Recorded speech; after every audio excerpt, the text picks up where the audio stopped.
Alhamdulillahirabbil alamin. Alhamdulillahilladzi arsala rasulahu bil huda wa dinil haqq liyudhhirahu 'ala dini kullih wa kafa billahi syahida. Asyhadu an la ilaha illallah wahdahu la syarikalah wa asyhadu anna Muhammadan abduhu wa rasuluhu alladzi la nabiyya ba'dahu amma ba'd. Allahumma shalli wa sallim wa barik wa an'im ala nabiyyina wa rasulil karim nabiyyina Muhammadin wa ala alihi wa ashabihi ajmain. Alhamdulillah, segala puji dan syukur marilah senantiasa kita panjatkan kehadirat Allah Subhanahu wa taala yang mana atas limpahan kudroh, karunia dan kehendak dari Allah Subhanahu wa taala, alhamdulillah pada kesempatan maghrib kali ini kita semuanya masih diberikan kesehatan, kekuatan sehingga kita dapat berkumpul kembali dalam suasana yang khidmat, yaitu melaksanakan ibadah sholat maghrib secara berjamaah, dan insya Allah sembari menunggu waktu isya kita akan mengisinya dengan pembahasan tentang sejarah manusia terbaik, yaitu sejarah baginda Nabi Muhammad Sallallahu Alaihi Wasallam. Mudah-mudahan apa yang kita laksanakan ini menjadi tambahan ilmu dan juga amal soleh bagi kita semuanya. Amin ya rabbal alamin. Para hadirin jamaah sekalian, kumaha dalamang sadayana. Alhamdulillah. Insya Allah tema yang akan disampaikan ini masih berbicara tentang bagian cuplikan sejarah Nabi kita, yaitu hijrah, momen pembuktian cinta terhadap Allah Subhanahu wa taala. Para hadirin ikhwati iman rahimakumullah, sering saya sampaikan bahwa para ulama mengkategorikan hijrah itu menjadi dua. Ada yang disebut dengan al-hijratu zahiriyah, hijrah secara lahiriah. Artinya hijrah ini memang secara fisik, ya, yang berarti al-intiqal min makan ila makan, berpindahnya seseorang meninggalkan satu tempat menuju tempat yang lain, dan memang tuntutannya adalah secara fisik. Jadi raganya, fisiknya itu harus meninggalkan tempat yang ditinggali menuju tempat yang baru. Seperti hijrahnya kaum muslimin di zaman Nabi, karena Nabi dan para sahabat mengalami hijrah secara fisik ini. Termasuk hijrah pertama yang akan kita bahas itu adalah hijrahnya kaum muslimin dari kota Mekah menuju ke Habsyah. Ini tema kita. Ini kan hijrah secara lahiriah. Juga di antara contoh yang lain hijrahnya Nabi ke Taif, ya. Karena Nabi betul-betul meninggalkan kota Mekah menuju Taif. Atau hijrah yang paling terkenal dalam sejarah Islam, yaitu hijrahnya kaum muslimin, termasuk bagian di dalamnya yaitu Rasulullah dari kota Mekah menuju kota Madinah. Nah, tuntutannya itu fisik memang. Jadi harus meninggalkan kota Mekah menuju kota yang baru. Makanya sebagian para ulama mendefinisikan tentang hijrah ini adalah seseorang berupaya untuk keluar dari negara kufur menuju kepada darul iman, negara iman. Kemudian yang kedua, ada yang disebut dengan hijrah maknawiyah. Nah, hijrah maknawiyah ini konteksnya lebih luas. Jadi bukan perpindahan fisik saja, tapi termasuk di dalamnya adalah perubahan perilaku, perubahan akhlak. Jadi karakter-karakter kita yang temperamental, suka marah-marah, kemudian menjadi karakter yang sabar, ya, bisa mengendalikan emosi, lemah lembut. Itu juga ternyata nilainya adalah hijrah. Tapi hijrahnya adalah secara maknawi. Termasuk konteks ketika seseorang berusaha meninggalkan apapun yang dilarang oleh Allah Subhanahu wa taala, maka nilainya adalah hijrah. Makanya kalau ada penamaan satu komunitas pemuda hijrah di Kota Bandung, ketika mereka meninggalkan kebiasaan-kebiasaan buruk yang asalnya nongkrongnya itu, ya, tidak jelas, menjadi nongkrongnya di masjid, itu bisa dinilai sebagai hijrah.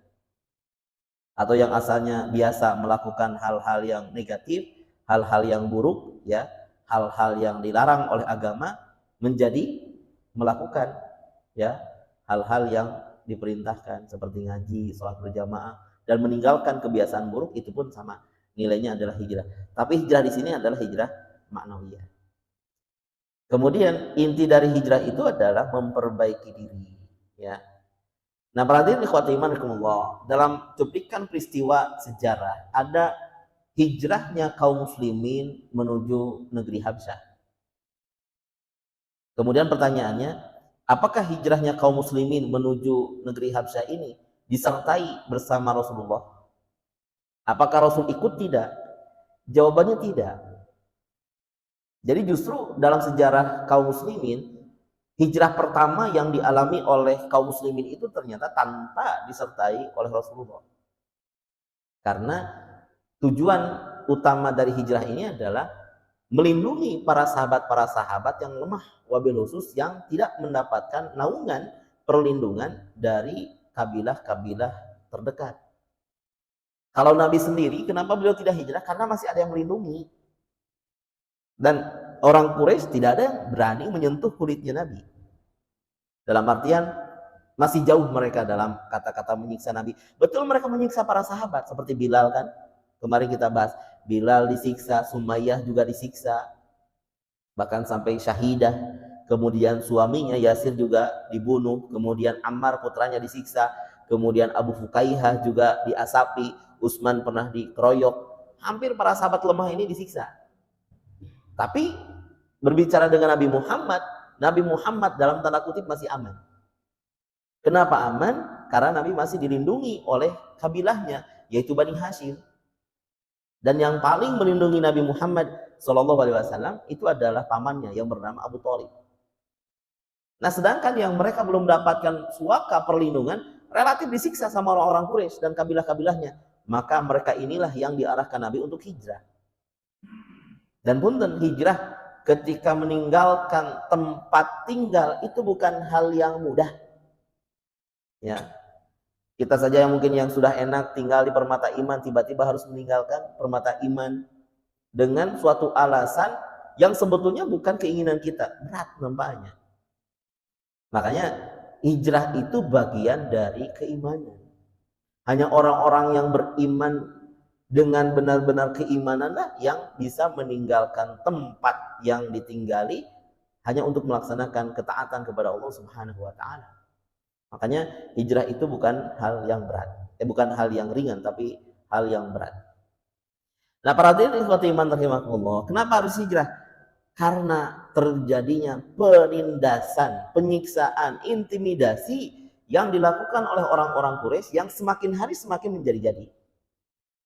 Seperti penyiksaan terhadap Bilal bin Rabah, ya, kemudian Suhaib bin Sinan dan yang lain semacamnya. Ya, meskipun iman mereka insya Allah kuat, akan tetapi fisik manusia kan ada juga batasnya.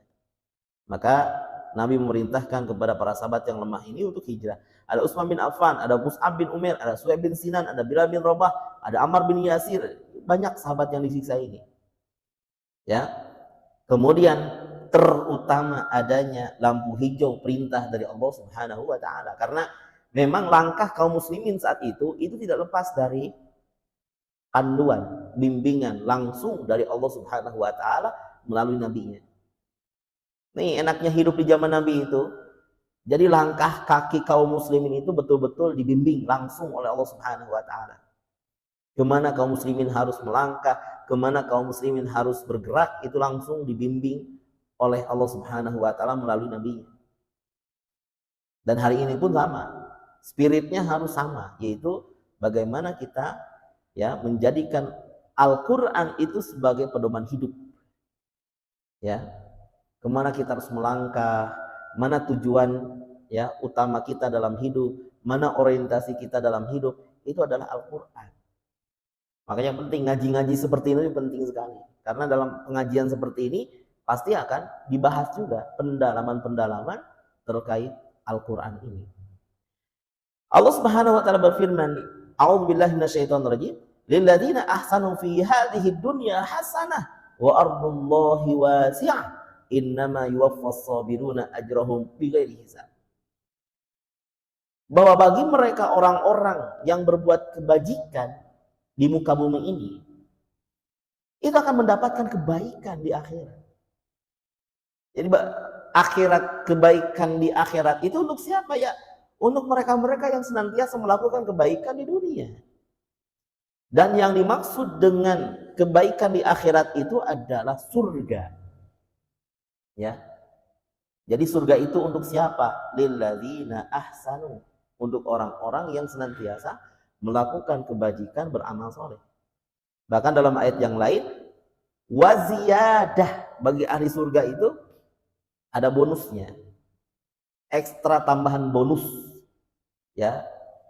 Tambahan bonusnya apa? Ahli surga nanti akan melihat wajah Allah Subhanahu wa taala, dan nikmatnya melihat wajah Allah itu mengalahkan kenikmatan-kenikmatan yang tersaji di surga waktu itu. Kemudian Allah berfirman, wa ardullahi wasi'ah. Dan ketahuilah yang namanya bumi Allah itu luas. Ketika bumi disebutkan luas, berarti bumi itu bukan hanya Mekah saja. Ketika kalian disiksa, coba cari tempat yang lain.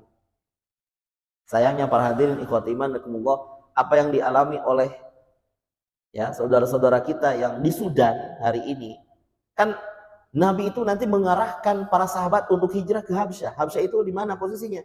Di Afrika. Ya. Ethiopia hari ini itu. Dan itu dekat negeri Sudan itu. Dan punten, kenapa harus ke Habsyah? Jawaban Nabi, li'anna fihi malikan la yuzlamu indahu ahadun, kata Nabi begitu. Jadi banyak sebetulnya tempat-tempat ya yang bisa dijadikan destinasi hijrah. Tapi masalahnya siapa penguasanya? Sedangkan di Habsyah, di Ethiopia, di wilayah Afrika itu yang berkuasa adalah Najasyi namanya. Najasyi dikenal sebagai raja yang sangat adil. Karena Najasyi ini selalu memberikan suaka, perlindungan kepada rakyat yang tertindas di negerinya sendiri, begitu. Jadi hebatnya Najasyi itu, siapapun warga masyarakat negara manapun, kalau ternyata warga masyarakat ini tertindas, bahkan tertindas di negerinya sendiri, maka kalau hijrah ke Habsyah itu akan dilindungi sama Najasyi. Dan yang disayangkan kalau kita kaitkan dengan fenomena hari ini, ternyata rakyat-rakyat saudara-saudara kita yang di Sudan hari ini, mereka sedang mengalami masa pahit, masa kelam juga. Kelaparan, pembunuhan, pembantaian. Kenapa? Karena munculnya kelompok-kelompok ya bersenjata juga di sana. Marabutkeun naon jik? Marabutkeun emas. Ya. Walau alam bisawab, karena emas sedang dieksploitasi oleh pemerintah yang berwenang. Kemudian ada satu kelompok juga yang menguasai beberapa area tambang. Yang korban siapa? Bukan elit. Yang korban itu adalah masyarakat kecil. Kelaparan, terancam, dibantai, pembunuhan. Padahal notabene Afrika waktu itu adalah pemberi suaka. Habsyah itu terkenal. Jadi kalau misalkan ada konflik di satu wilayah, kemudian mereka minta perlindungan ke wilayah Afrika sini, itu dilindungi sama Najasyi namanya. Termasuk kaum muslimin ya yang saat itu mencari perlindungan ke Najasyi. Bagaimana sikap Najasyi? Disambut ya. Makanya Nabi mengarahkan untuk hijrah ke Habsyah ini, kenapa? Karena kata Nabi, li'anna fihi malikan la yuzlamu indahu ahadun. Karena di sana ada seorang raja yang raja ini tidak pernah zalim. Jangankan kepada rakyatnya sendiri, kepada warga negara yang lain pun tidak pernah zalim. Selalu adil, selalu memberikan perlindungan. Ini orangnya. Tongborok batu rakyatnya sorangan ditindas gitu kan. Perhatian ikhwatimullah, siapa saja yang terlibat dalam hijrah kali ini, kemudian yang terlibat dan sebagai pemimpin hijrah itu adalah sahabat Utsman bin Affan. Bahkan sahabat Utsman yang merupakan menantu Nabi, yang menikah dengan putri Nabi yang bernama Ruqayyah, itu ternyata membawa istrinya. Jadi hijrahnya sahabat Utsman itu bukan sendiri, tapi dibarengi dengan istri. Makanya mereka berdua itu disebut dengan keluarga hijrah. Kan beda kalau di Bandung ada pemuda hijrah, ini mah keluarga hijrah. Tentu lebih berat. Karena yang hijrah bukan sebelah, tapi berpasangan. suaminya hijrah, istrinya juga ikut hijrah. Ya. Kadangkala yang hijrah itu sebelah begitu, suaminya hijrah, istrinya belum. Istrinya hijrah, suaminya belum. Atau dua-duanya belum hijrah. Atau dua-duanya hijrah dan itu berat sebetulnya. Makanya Nabi pernah berbicara tentang keluarga hijrah ini, innahuma awwalu baitin hajaru fi sabila ba'da Ibrahim walutin alaihi masalam. Bahwa sesungguhnya mereka berdua, Utsman dengan Ruqayyah istrinya, itu adalah keluarga hijrah pertama yang tertoreh dalam sejarah Islam setelah hijrahnya Nabi Ibrahim dengan ibunda Sarah. Jadi di Nabi Ibrahim kasabat Utsman itu tidak ada suami istri yang hijrah. Yang ada ya sebelah-sebelah. Kadang suaminya saja, kadang istrinya saja. Yang betul-betul hijrah bersama istri itu pertama adalah Ibrahim dengan ibunda Sarah. Kan hijrahnya dari Irak ke Palestina. Kemudian dari Palestina pernah ke Mesir, balik lagi ke Palestina, kan begitu. Itu dibarengi dengan istri. Ini menunjukkan bagaimana setianya mereka sebagai suami istri. Nah, setelah Nabi Ibrahim, Utsman. Ternyata Utsman pun menjadi keluarga hijrah setelah Nabi Ibrahim alaihissalatu wassalam. Kemudian di antara data-data ya para sahabat yang ikut hijrah ini, pertama ada 12 laki-laki, ya. Kemudian yang kedua ada 4 sahabiyat atau 4 sahabat perempuan. Jadi totalnya itu sekitar 16 dan 4 perempuan ini bersama suami-suami mereka. Pertama ada sahabat Utsman disertai dengan istrinya yaitu Ruqayyah putri Rasulullah, ada Abdurrahman bin Auf, ya, ada Utbah bin Rabi'ah bersama istrinya Sahlah binti Suhail, kemudian ada Zubair bin Awwam, juga ada Mus'ab bin Umair dan Abu Salamah dengan istrinya Ummu Salamah. Ya. Kemudian ada Utsman bin Maz'un, kemudian ada Amir bin Rabi'ah bersama istrinya Laila binti Abi Hasma. Dan ini adalah orang-orang yang betul-betul sudah membuktikan cinta mereka kepada Allah Subhanahu wa taala. Ya punten-punten. Tempat tinggal ditinggalkan.